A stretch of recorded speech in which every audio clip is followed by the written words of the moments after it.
You're dating in college. Voila. For these young girls that they want to lie to, that they want to deceive young boys and girls. Lord.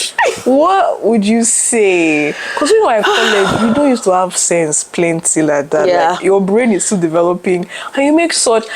This is for you. Like, you make such silly choices. Yes. Like, man, that could almost have ruined my life. Just a little bit. Oh, honey, I was there.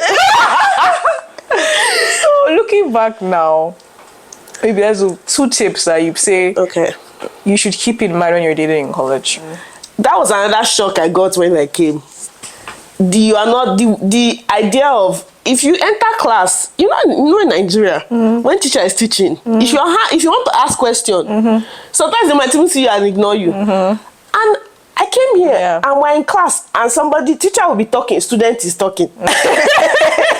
I'm talking. The thing shocked me. I said, raise your hand. Now even me when raise hand, teacher go ignore me, be talking to somebody that is just talking. Yeah. I'm just like, yo, there's no organization. But the truth is they were raised differently. Exactly. Which was like, honestly, one of my biggest mistakes.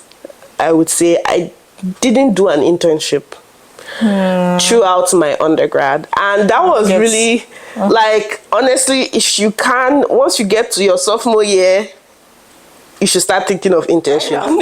They didn't know that they don't accept OPT. Wow. Yes.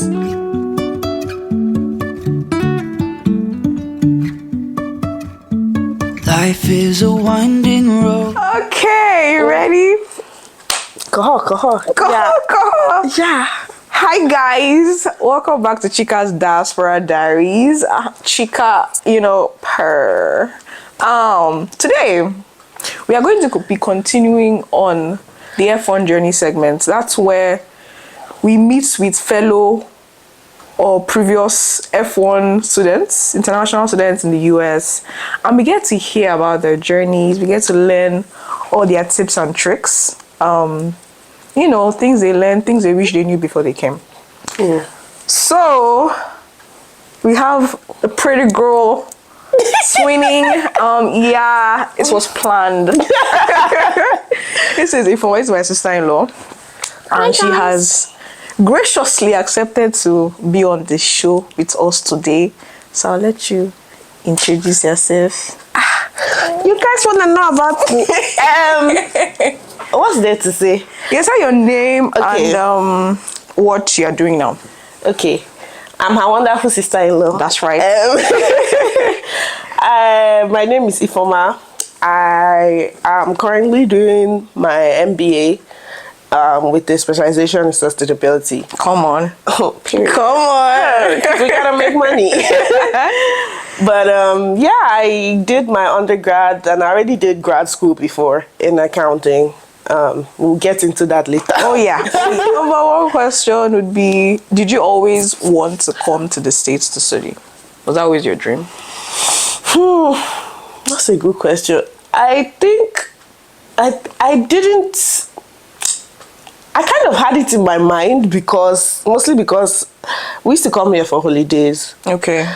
Like when we were in like secondary school. I mean, so like the thing not they already enter my eye. Not they enter my eye. Then I think it now got like solidified when like my dad was like, okay, yeah, of course, if my brother is going there, I'm following next. Yeah, so that was just pretty much it. It wasn't like, I mean, I still did jam. Oh, you didn't? Okay, you had to do WAEC and NECO for sure. Yeah, I had to do WAEC and NECO, but I did jam. I passed jam. Thank God. Amen. It was kind of like a backup plan, just in case. But yeah, we're here. You were still. Did you do SAT and TOEFL? I did SAT. SAT do me something. Yeah, SAT do me something. Yeah, I wrote SAT twice, and my score still wasn't that high. So I now wrote TOEFL. TOEFL was really high. So. Okay, and your school accepted, your first school accepted either one? They accepted both. I gave them both. Okay, so I don't know which one they made their decision off of, but... That's all right. Yeah. All right, so you wrote all your exams, then you came here. How old were you when you came to the country? I was 17. Oh, me too, yeah. You were 17. I'm not going off farm. Okay. So. Yeah, I was 17 too. Yeah. What were the rude awakenings for you coming so young into like a new school system with not a lot of friends? And your Gideon wasn't in the same school as you now, have you? No, no. So it was just you. It was just me struggling by myself. Jesus, plenty. Well, the weirdest thing is I would like to start with food because that's where my heart belongs. She's our chef, resident chef. Thank you. The one thing that I wanted to always try, when we used to come on vacation, we couldn't really try it because our parents and everybody was like, healthy. The health. So I was like, oh my gosh, I really want pizza, right? And then I ate the pizza and I like pepperoni, it was just pepperoni and cheese. Salt. Oh my God. It literally tasted like they just poured the pizza. Now if I see it, I'll be eating it. It's an acquired taste. It's an acquired taste. I think my taste buds changed a lot since I like came in. Even broccoli, I used to hate it. I thought I didn't. There's so many things I didn't like, but now I eat all of them because I don't know. Taste buds change. Yeah, you get used to it. And then let's see what else. The realization that I'm dark skinned. Oh. I think that was actually the biggest shock for me. And people treated you differently? Yes. I didn't. You know, when you're in Nigeria, I think Chimamanda talked about this thing before. Yes, that you don't recognize, you don't know what race is. Yes. You just know, like, okay, this person is Igbo, this person is Yoruba. Yeah, exactly. Like, it's not. And then, like the reality, it was really weird. It was really weird for me because I was like, wait, so you mean to tell me that with my skin, like my skin tone, makes me like any less or less, appealing to the eye, or like because I'm dark? Yeah, I think that was the biggest thing for me. Okay. Yeah. Okay. So you touched on this about you did undergrad, grad. So walk us through your journey of being of your educational journey. What? All the steps you took to get to where you are. Like, okay, as per your schooling. Since I came. And as you're walking us through, if there are any tips you offer, like for this part of for the undergrad, like for example, what are the the highlights, right? Okay. How did what you learned in undergrad help you transition to grad school? How was it different in grad school? Okay, let's start with undergrad. Okay. Let's do it. Undergrad, of course, I came in 17. I did not turn 18 till that summer. And what semester did you come in? I came in spring. All of us. Yeah, I know. It's like the perfect time to come in. Although it's cold. No, it's cold. Yeah, I'm afraid fall. Like, I wish I came in. A lot of people come in fall. A lot of students, especially in the U.S., start in fall. Yeah, that's what it's. That's like the highest enrollment period. Yeah, but we sure came in spring. We're different. So I started in spring. And it was cold. Winter. It was cold, and I mean, I kind of we had orientation, and we had international students orientation. Very important. So, yeah. So I definitely got to meet some other Africans. Although it wasn't really people, I was like, you know, we just meet somewhere for one day. The orientation was one day. We just meet them. Hello, hi. We collect numbers. It's not like we're contacting each other. What are you going to text the person? Exactly. Like, hi. How did you sleep? You know, I collected phone numbers. Is this too good? Those girls, they really helped me. They were international students too. Twins. They kind of were leading they were part of the committee leading the orientation. Okay. So they knew a lot about. My problem is, I thought people should use your resources because that was my problem. Is I knew these people that knew a lot, but out of like, not that I would call it fear to ask or just. I'm not used to that. I don't. Yes, actually, I need to happen that. We're not used to that. That was another shock I got when I came. The idea of if you enter class, in Nigeria, when teacher is teaching, if you want to ask question, sometimes they might even see you and ignore you. And I came here and we're in class and teacher will be talking, student is talking.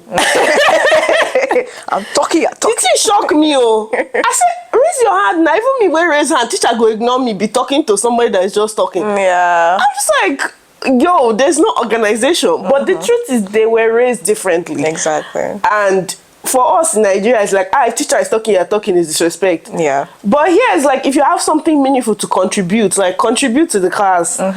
And I think I'm still even me now, public speaking, they even fear me. Although you get to work on it, of course, when you've been in school for so long and just work and You're life. better at it now than you were. Yeah. But that's a tip right there. Make sure, use your resources. Not just use your resources, but actually ask for help. Yes. Because you will just be there looking. There's this saying, they call it in Igbo. Onye ajụ ajụjụ adịghị efu ụzọ. Exactly. Like, if you ask questions, you will never get lost. Exactly. Just ask. If you need, sometimes even just conversation, the person might just say something like, oh, okay. Yeah, I didn't know that. Yeah, I didn't know that. That's interesting. Do you know where I can find more information on that? Like, they'll be like, oh yeah, I can just shoot you an email and just send you the link or something. Like, if you don't talk, if you don't ask, you will not get help. Exactly. You will not know anything.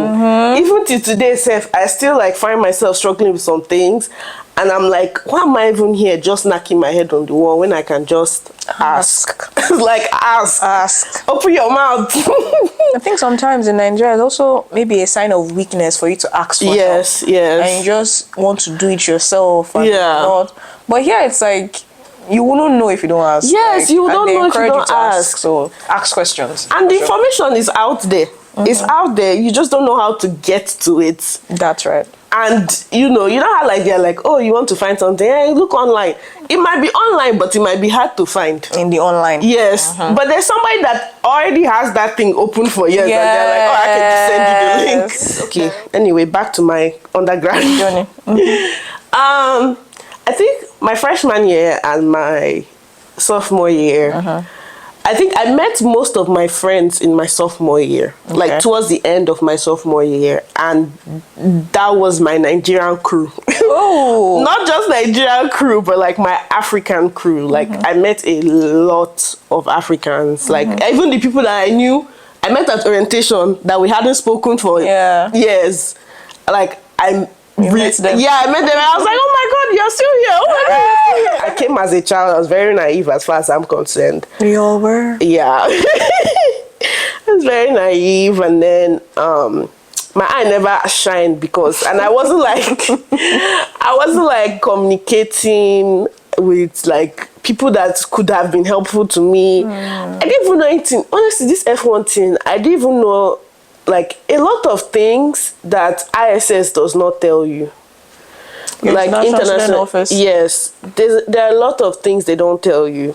The ones that are not really good. But they're not used to having it. I don't. Even diverse, maybe. No, they had a lot of international students. I mean, to the point that they were giving us waivers for tuition. Oh, so that's interesting.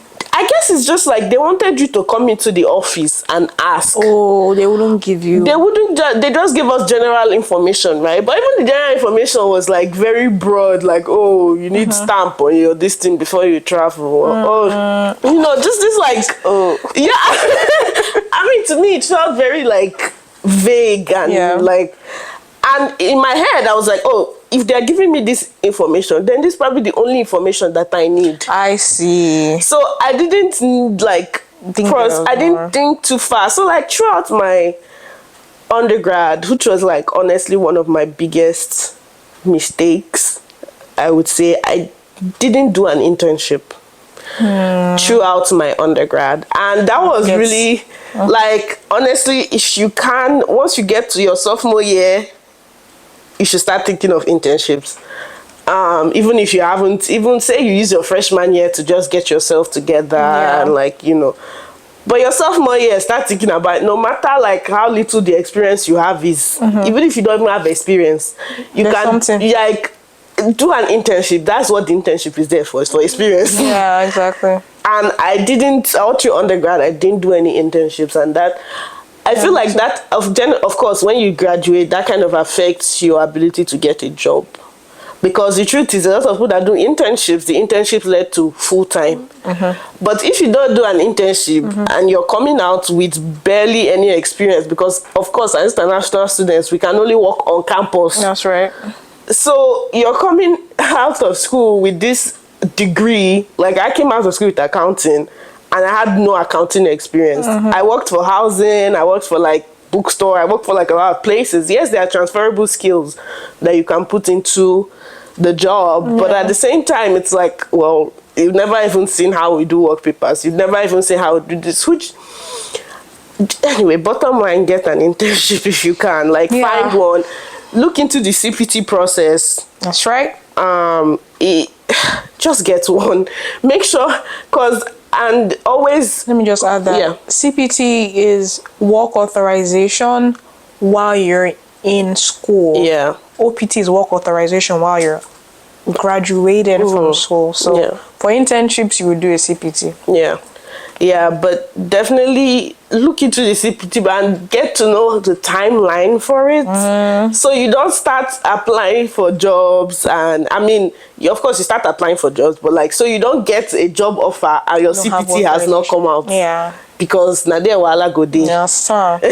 Some companies might be nice and wait for you to get it, but you know, internship, you might be using your summer. That's true, right? Except you have a co-op where you're using one semester work, one semester school. But if it's during your summer, you want to be ready for that when summer starts. Yeah, for sure. So now in grad school, like I wasn't satisfied with how I did in undergrad regarding grades. I know your grades are not supposed to define you, but I just wanted to prove to myself that I can do it, right? That I can actually be like zoned in focus, right? So when I got to grad school, my life was home, work, school, back. Literally, that was it.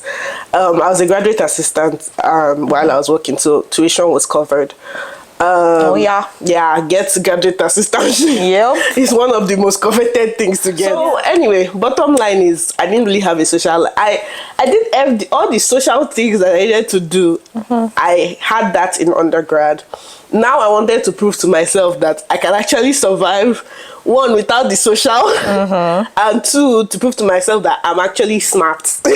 Yes. I know it.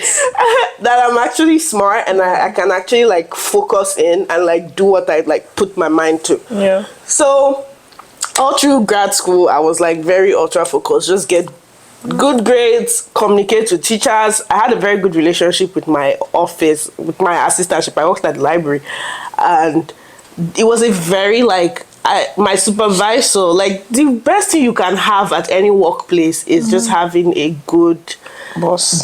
I had a very good supervisor. I had a very good like team and like unit. So like work for me was like, it was like learning new things, because it's not obviously related to accounting. But at the same time, it kind of like gave me like more experience and more transferable skills. It got me talking to people. You know, I was communicating with teachers, I was communicating with like faculty. I was communicating with like staff of the library and just stuff like that. So it really gives you some communication skills and some transferable skills too. So okay, after grad school, that's where the story has to go all over the place. Because like up until then, like even by the time I was done with undergrad, I already knew I was going to do my master's in accounting. Mostly because of two things. One, I mean, that's kind of the next step when you cannot find a job in between. right. And then, because I did after undergrad, I tried to look for a job, but like nothing came up. And the one that came up, I fumbled it because I didn't. That's what I'm saying about this. Just know how the rules and regulations work with like OPT. I fumbled it because I didn't know. I didn't know that they don't accept OPT. Oh, and we did interview and stuff. They didn't know. Find out if they know, because Find out. they didn't know that they don't accept OPT. Wow. Yes. Yeah, they don't have a lot of experience. Because with technically, international. remember when you do interviews, people that you're talking to, they don't work in HR. No, some of them, I guess, in my company, the Yeah. recruiters are under the HR department. Ah, too. interesting. Yeah. For But they said and because I think they've hired international, they know the yeah, answer to the see, that's question. the thing. Yeah. That's the thing right there. Yeah. If they've had internationals, because me, I did not do proper research, so me, I did not know they've never had internationals, and it was a fairly like mid-sized tax firm, so it wasn't like Big. they didn't have. I feel like they need to sponsor somebody is a lot of money, is a lot of resources. They didn't have those resources for it, and on top of that, my OPT wasn't even out yet. Oh, I see. And like anyway, bottom line is there was no job after undergrad, so I like went straight to grad school. I also during my masters, hey, panic won't kill me. I say, first of all, I didn't do an internship. That's another mistake there, right there. Did you do an internship during your masters? No, I didn't do an internship during my master. That's another mistake. Do internships.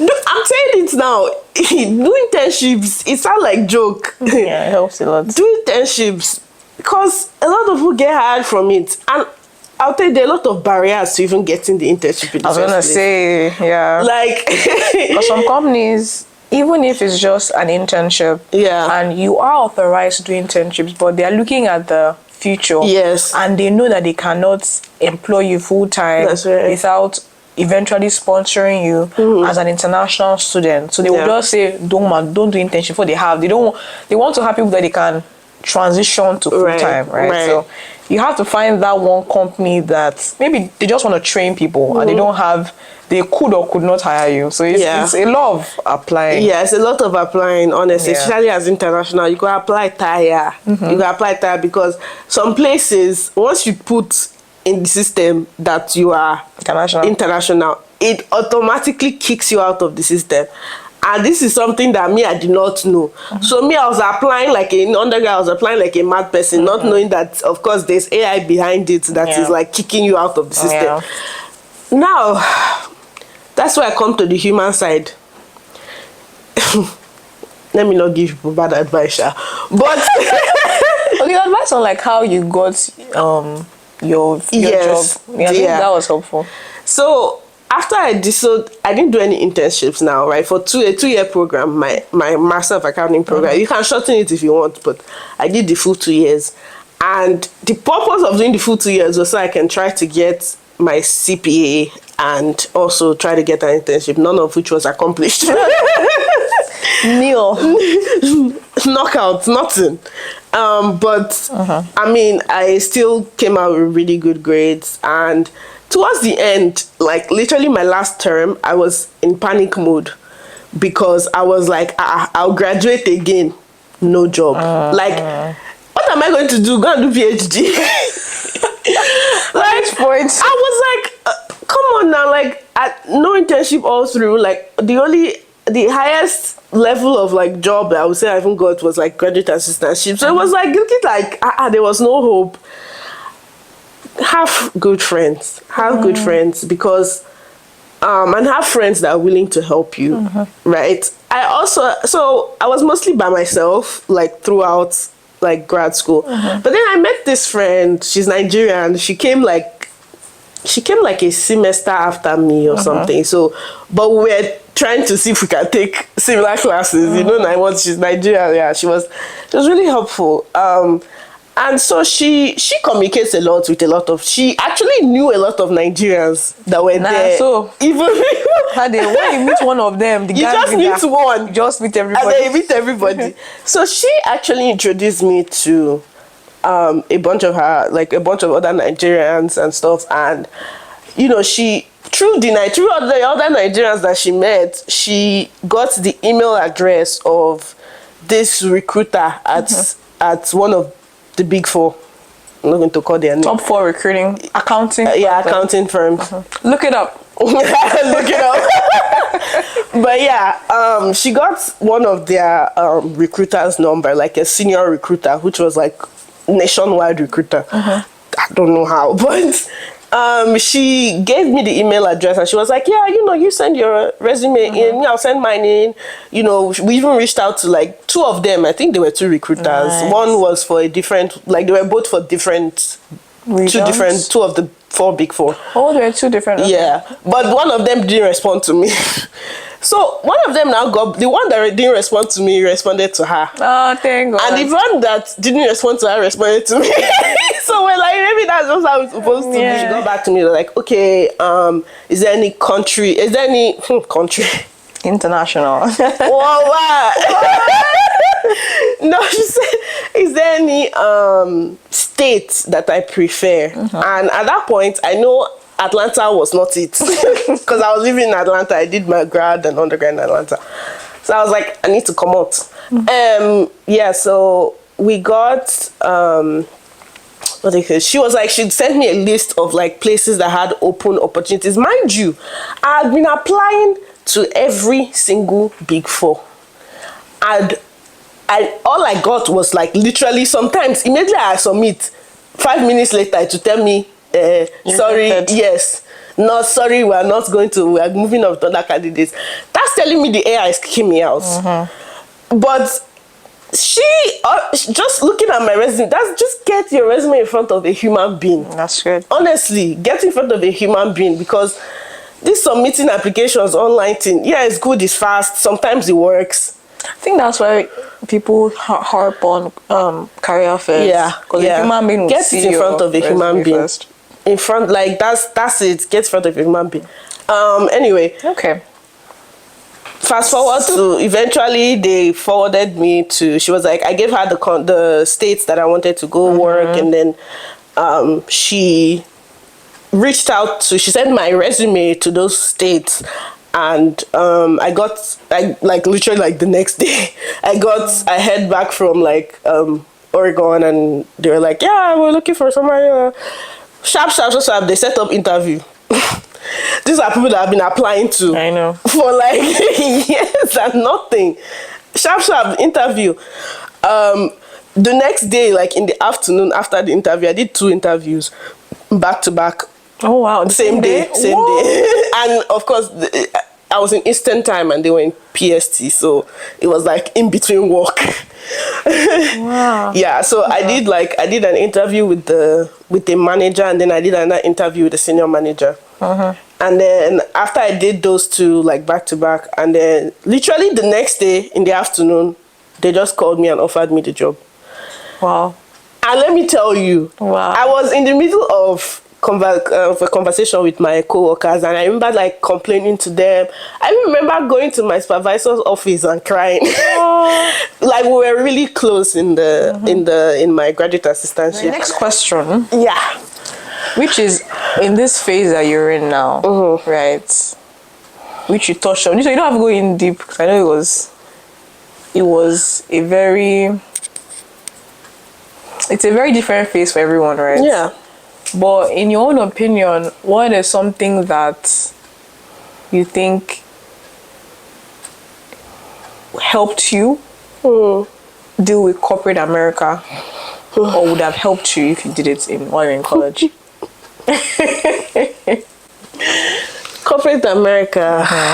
Jesus. Corporate America. Now, your experience, everybody's experience is different. If you work at a company with genuine people, company culture is serious. Very important. This thing that a lot of people be ask about the company culture, you're like, oh, it's such a generic. It is a generic question, but it's a real question, because company culture will show you. Although most times they will lie to you. By a family, malo. Like sometimes. Where a family can mean, oh yeah, we actually treat each other like human beings. Sometimes where a family means, if we die together. If we overwork together. Not always the best. Not the healthiest. Yeah, not the healthiest at all. Now, I don't like to scare people, but if you are watching this, and you plan on being an accountant, and you plan on working for Big Four, you don't know what awaits you. Just try to make sure that you are friends. It doesn't have to be friends. Make sure you are friendly, not overly friendly. Make sure that there are boundaries. Okay. Because people will try to cross your boundaries. Like they will. Not even joking. They will cross your boundaries. Like they don't know when to stop. Yeah. There's a nice way to create boundaries without being rude. I don't care what anybody says, like, I'm blunt. No, you're not blunt, you're rude. There are people that will push your buttons, be it your managers, be it your supervisor. There are people that will be breathing over your neck.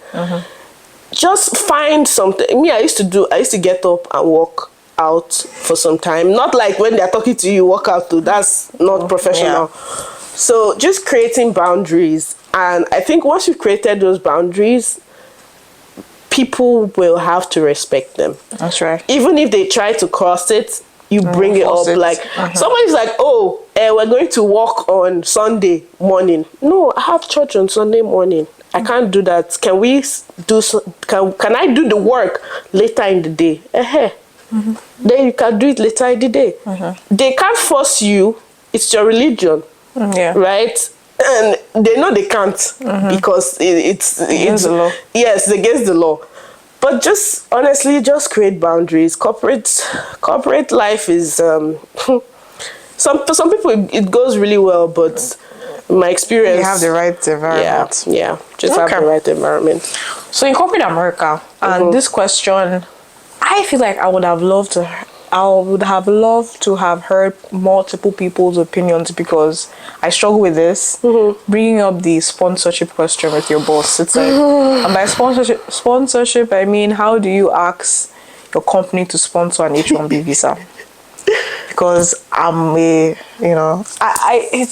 it's like you're asking them to take a risk on you. Yeah. And sometimes, like, we don't believe that we are even worth that risk. Yeah. So it's like, how do I believe in myself? How do I enunciate the words? How do I go about it? You know? So how was it for you? For me, mine was kind of different, right? When you get employed to Big Four, when I got my offer, first thing is confidence. Confidence is such a big thing in your conversations. Confidence, have it, is necessary. Build it however you need to build it. Yeah. It took me so long to build. I'm still building it. I'm like finish. Nah, bruh. You see there? Nah, I'm still building it because no, you're good. Because when they gave my offer, they didn't even know I was international. Right? I had this. I mean, I assumed they had my accent, but you know, You don't want to ask. I didn't put Where are it out. you really from? Don't tell them you are international unless they specifically ask, which I don't think they will. But don't tell them you're international until, or that you need sponsorship until they offer you the job. At least in my experience, so no go carry my name for head though. But yeah, at least from all the people I've spoken to, like when they offer you the job, then you can say. Because if you tell them before the interview, they tell them during the interview, they feel look down on commodity already. They give them a reason to. Yeah, it's just like, oh, this person is qualified, but then this other person that's American is also qualified. We don't need to spend all this money and spend all these resources on this person when this other person can do it. So me, I didn't tell them anything. I don't know if the recruiter, I'm not sure how, whether it's from my name or from our conversations, but when they offered me the job, first of all, she was like, she just called me and she was like, yeah, I'm offering you the job. We'll send you the information like a couple of days and stuff. I said, okay. Of course, I just said, thank you. You don't, because that's like, full stop. Thanks. So when they gave me, I was like, honestly, I was just so excited to even receive the offer. So I didn't even think about all that. I didn't even think about negotiation. So thankfully, I spoke to my brother and he was like, yeah, negotiate.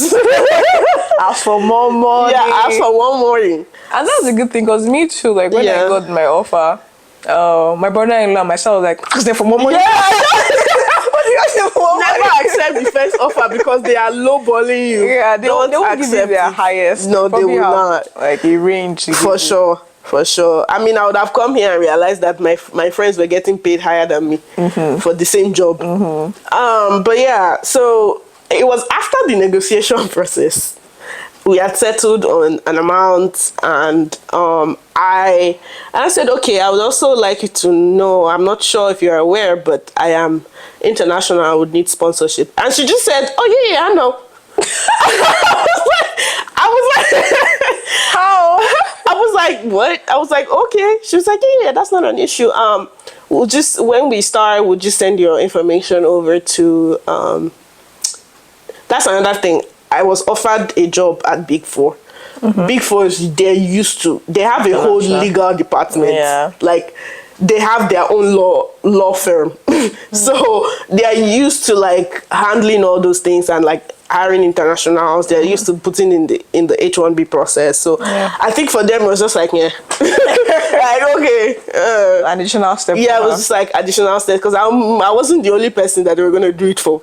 So like a bunch of people. So if you can get a company that you know has a history of hiring internationals or sponsoring visa, I think there are some websites you can use and some I'll try and link some below. 'Cause I know I used to, I was on there for a while. Yeah. And they tell you, oh, this company filed so and so H1B applications on the past year. Yes, for sure. So don't waste your applications, don't waste your time applying to companies that have never sponsored.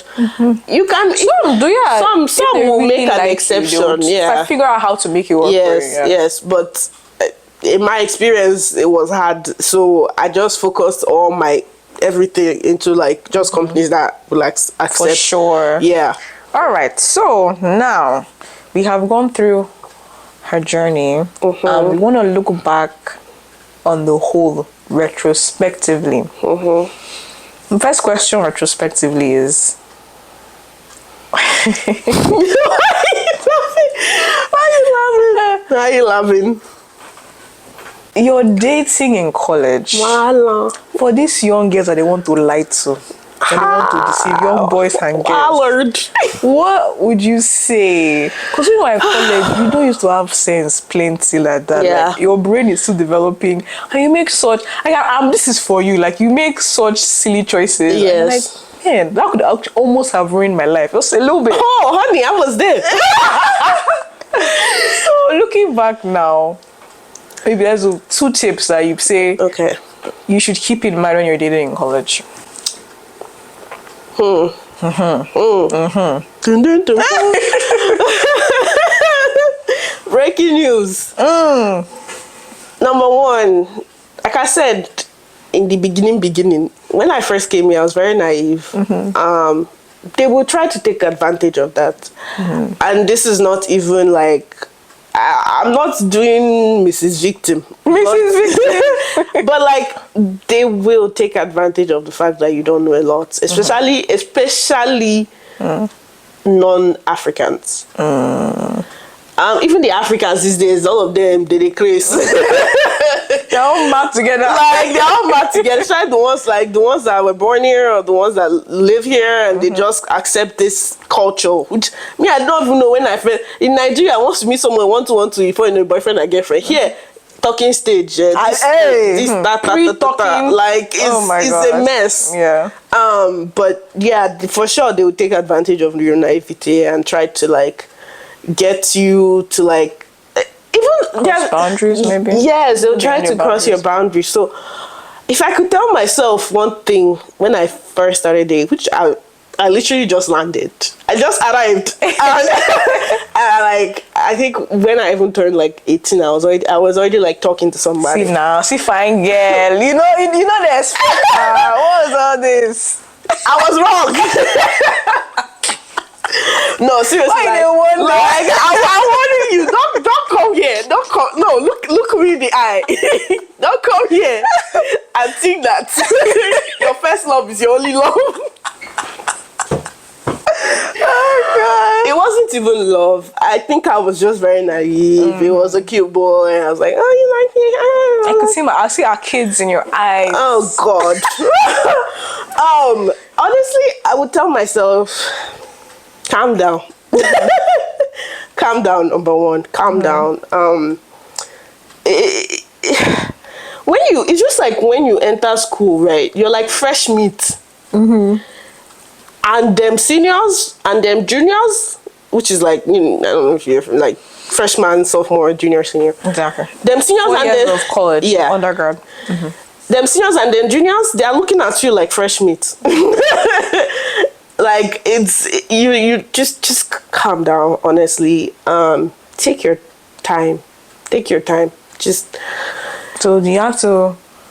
Number one is you have to know that people will take advantage. yes. Okay. You need to be aware of that, because I wasn't aware of it as much as I thought. Say as smart that You sabi. I was not aware of it. Like, honestly, like my life could have been changed a lot if I just calmed down. For me, it would have changed if I didn't like if it went too far. Yeah. There are so many. Yeah. I'm like, thank God. Yeah, I know. God be saving you. I tell you, I can have testimony. But yeah, number 2 is just honestly join with the calm down self.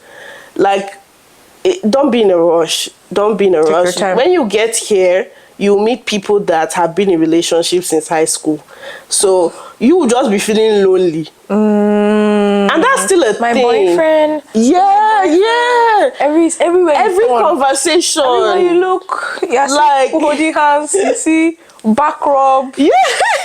And Yeah. PDA. Oh God! I You say, beg. "Ah, God, now wow." You just be feeling lonely. Yeah. But the truth is, Take your if you're not ready, you're not ready. Even if you feel that you are ready, check yourself. You are not ready. There are so many things that you need to do to improve yourself, which it took me a while to realize that there are so many like little things that I'm still even discovering that I do, and I'm like, I don't want to take this into like an actual serious relationship. Wait. Okay, Chuku. Wait for God's time, because you keep jumping. Yes, be out there. No, don't be out there like that. Like, be social, be talking to people, get to know people. It's not. So let me add this one. Yeah. I know we're sounding like aunties, but there's nothing wrong with being friends. Nobody has banned friends in this world. I know. You can like someone and be their friend. Yeah. And get to know them. Yeah. But once you add relationship, Yes. the dynamics Complicate change. things. Yeah. So be sure that this is someone you actually want to even date before Yes. you are wholeheartedly changing your whole life for this person. Yeah, for sure. So, but yeah, take For your sure. time. Yeah. Be friends, And trust me, your do not accept the bare minimum, and your standards will change as you grow older. That's true. They would mine has 360'd. You don't know a lot when you're Yes, young. you don't know a You're lot. like, this is not okay, actually. Yes, Be like your accepting standards start really low when you're young. You're like, hey, jealousy is cute. It's not this. cute. It's not cute. It's not cute. It's one thing for somebody to be like, I thought you talking to this. It's other for somebody to be vexing and throwing things. Like, it's not cute. Yeah. Your standards will change. So just take your time. Breathe. Don't worry. You shall breathe in Jesus' name. We shall breathe. Yeah. Okay. All right. So this one, just one last question, ending it up. So, of everything you've said now, imagine a younger Ifeoma. Did you live through Lagos or Abuja? Abuja. Okay, so in the Nnamdi Azikiwe International Airport, as you are boarding your flights, what is something that you want other girls, other guys who can relate that are in your shoes that you want them to know before they come to the States? Like one big thing that you could tell yourself, your younger self. My younger self. Be patient with yourself. That hits even me. I'm like, because we don't give ourselves grace sometimes. Really don't. I'm telling you, I'm still fighting with it till today. Till today, like sometimes, although I'm much way better at it now. Be patient with yourself, and life the life that God has destined for you is the way I'm taking it. It's not God is going to give me soft life. Because That's your word. the life that God has destined, the life that God has destined for me, I know it's not supposed to be hard. My destiny is not supposed to be hard. Okay. I know it. I have declared it. Amen. So I think it's just a case of just be patient with yourself. You make a lot of mistakes, be it in your dating life, be it in your personal life, be it even in your academics, be it in your spiritual, everything you're going to make mistakes, and you always fall short in some way or the other. Just give yourself some grace. It's hard. It's hard. Life be difficult. The life be life in man. So like, just be patient with yourself and just know that at the end of the day, what will be will be. Amen. And what is destined for you will happen. Yeah, it's too small to destroy your own life. Yes. Yes. Like, God is there, like, for sure. Trust. Like, you just be in situations, you're like, God, how I want to come out of this situation. Yeah. But like, before you know it, things will sort its way out. My mom says, my favorite saying is, I'll figure it out. Because I got to this point in my life that I was just so pressed. Everything, especially during my undergrad, and I was so pressed for things to happen in my life that I not say don't hustle, hustle so that you will not end up in situations you don't want to be in. That's right. Hustle, but at the same time, just find the time to say, I have done what I need to do. The rest is in the hand of God. Amen. It's just, there's nothing more you can do. If you have done what you need to do, That's it. just do what you need to do. But that's it. Just be patient. C'est fini. Fini. Okay. Yeah. Thank you, Ifeoma. Mother. I don't talk tired. Thank you so much for joining us. So many nuggets of wisdom. Hope you all got it. Tucci. Bye, guys. Au revoir.